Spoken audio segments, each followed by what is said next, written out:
This is Gerardo Del Real with Resource Stock Digest. Joining me today is the suddenly very popular president of Patriot Battery Metals, Mr. Blair Way. Blair, congratulations. You have a legitimate discovery on your hands. I will let you provide the context on today's numbers. Spectacular news. Absolutely, Gerardo. It's fantastic to be talking about this property in such a high sort of perspective, which we've always been confident or had a high level of confidence of what we were going to find here, and this first drill hole couldn't have delivered better. I mean, I can't think of a better result, and we are just over the moon with what we've seen. And we're seeing almost 150 meters at 0.93% starting at the surface. I mean, this is fantastic. As I said, the phone's been ringing off the wall, and we've had a busy day today, and we've only been trading for 2.5 hours. So I expect some big things over the coming weeks. I can't imagine a better time for a significant lithium discovery to be made. Let me tell you a few of the things that excite me, and then I'll temper that excitement a bit by saying this is just one hole. But given that it's just one assay here, the grades are on par to Critical Elements Rose Project, right? And we know that's a company that's got a market cap over 300 million. Obviously, they're much further along, but they're in the same region. They're neighbors. I think it's a fair analog once we get more results and we're able to start putting a geologic model around this. But let me tell you why I get excited. You're very clear in saying that the CV5 pegmatite trends for 220 meters and varies between 20 meters in width, right? The orientation is not well constrained, and it seems like you're still wrapping your brain around that part of it. Walk me through why that trend for 220 meters and that width of 20 to 40 meters is important, given the grades that you're getting at depth. It's all about scale. For these types of deposits, for a lithium deposit, you need to have the grades, but you need to have the scale, and ideally you also have the scale close to surface. So as you said, we've got 220 meter outcrop. So we essentially have drilled holes underneath at an angle, as you will, to understand what's going on at depth. And as I said, the first hole we've drilled, we found 150 meters of the spodumene bearing pegmatite, and within that we've got that average 0.93%. In shorter sections, 73 meters is over 1%, 20 meters is almost 1.83, almost 2%, and 7 meters at 2.9. This is all at surface, and this is just around this CV5 outcrop. We have outcrops similar to this over a 20 kilometer scale, and we've done a lot of sampling over that scale. And what's great about this drill hole is verifying what we have tested at sample with our outcrop sampling is matching up with what we're seeing below. So, the scale of this thing is still tons of work to move to where we can be, as you said, equivalent to something like Critical Elements. But we've got an outcrop that we've been able to get understanding of what we see at the surface. We've now gaining understanding of what we see at depth, and the depth of it certainly is in the 100 to 150 meter sort of range. And we still haven't constrained it. We just, we essentially stopped drilling I think our holes sort of topped out at around 200 meters.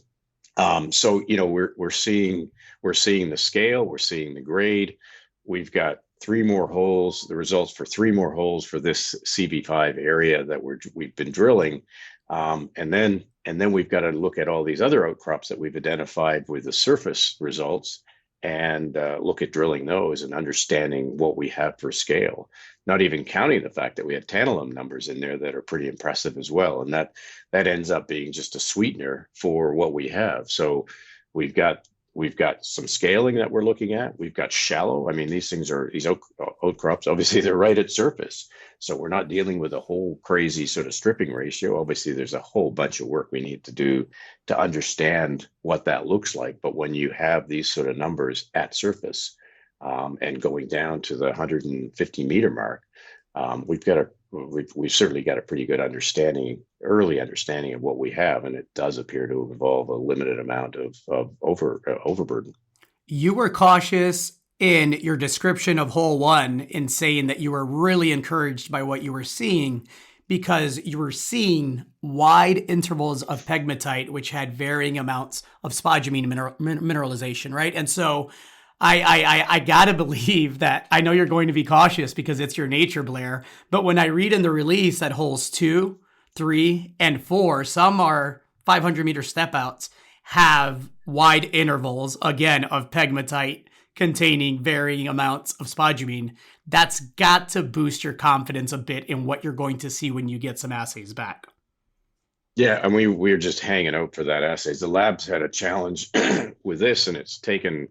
I mean, we did say we'd get results by the end of November, and we did. So we feel good that the lab's been able to deliver on that. But they've been, had to retest a number of times because of the high grades that we're getting. They want to make sure they get it right, and this is important to us. So we actually did see some preliminaries a couple of weeks ago, but because of the numbers, we had to retest. And similar with what we're seeing on the next three holes, we want to make sure we get the numbers right. But as you said, we've got the number two hole, our second hole is 275 meters deep.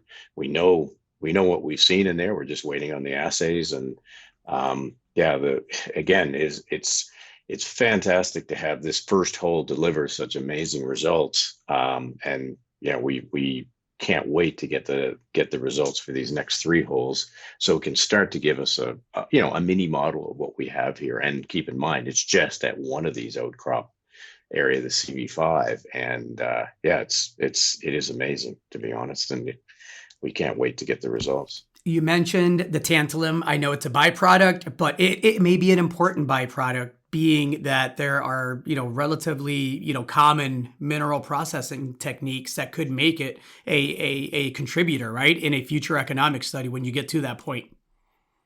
Absolutely. Tantalum is something we've identified as a value add, and we're testing for many elements, and certainly the tantalum came up as we expected because we did see it in our surface sampling as well. But again, it's delivered some fantastic results where we had a couple 145 ppm for what is that, 50 meters. So I mean, that's again sits well within that the lithium grade. We see this tantalum decent numbers as well. And all that does is just make the economics work that much better. So if you combine a tantalum offset, we've got shallow, relatively, based on what we've seen so far, relatively shallow deposit.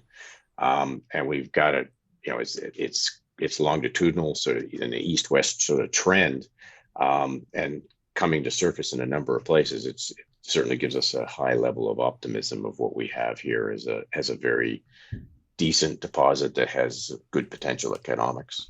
I don't want to be greedy, but I can't help but think out loud.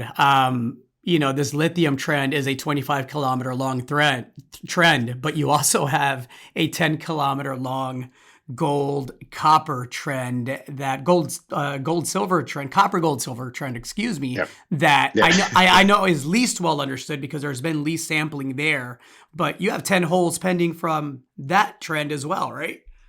That's correct. And those will be later. They were the later holes, so I'd be surprised we'll start to see some of that coming in January. But that's absolutely right. We're sort of, the lithium is overshadowing what we set out. And when we set out in this program was to drill the lithium and to drill the copper. We've done both. The first hole of this program, this 14-hole program, has delivered amazing results, and we still haven't even had a chance to see the results for the copper side of our exploration program. So absolutely, there's still a lot of upside here for us to be working on as far as results. I know your phone was ringing today. I imagine a lot of people are asking you when the next set of assays are expected. Correct. When do you expect them?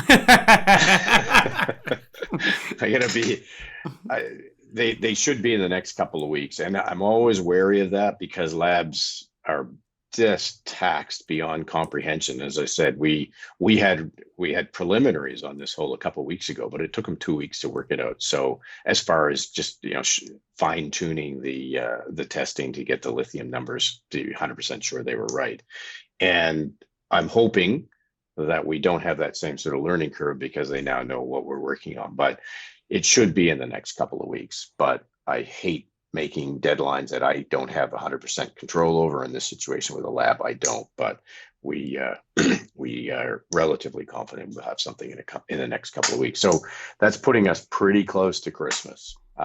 So I'm hoping we get it. I hope we get some Christmas core. I think it's going to be a good Christmas, a good holiday, whatever people celebrate. Congratulations. Yeah. This absolutely looks and walks and talks like a significant lithium discovery. And I am looking forward to you doing what you do best, which is defining economic parameters. That's right up your wheelhouse, as you described to me. And I know it's something that you're looking at for early 2022 if the assay labs and the markets cooperate. Anything to add to that? Well, you're absolutely right. Obviously it's great. Discoveries are great, but you got to be able to turn them into an economic model. And as you said, that's my wheelhouse, is taking these sort of results and building into a drill program and heading down the path of preliminary economic studies on these things. And that's been my bread and butter for, God, sad to say, probably 35 years. But I can't wait to dig into this stuff, because this is what I love to do. And the drilling is fantastic. We found something meaningful here. Now we got to prove it up, and that's where the real sort of proof is in the pudding. I hear Tesla might be setting up shop near your neck of the woods here soon. Well, that's right. Yeah, we've got all the Quebec. Quebec is such a mining friendly jurisdiction, and they're always very innovative on bringing these sort of things together. And certainly they've been trying to build a battery industry in Quebec.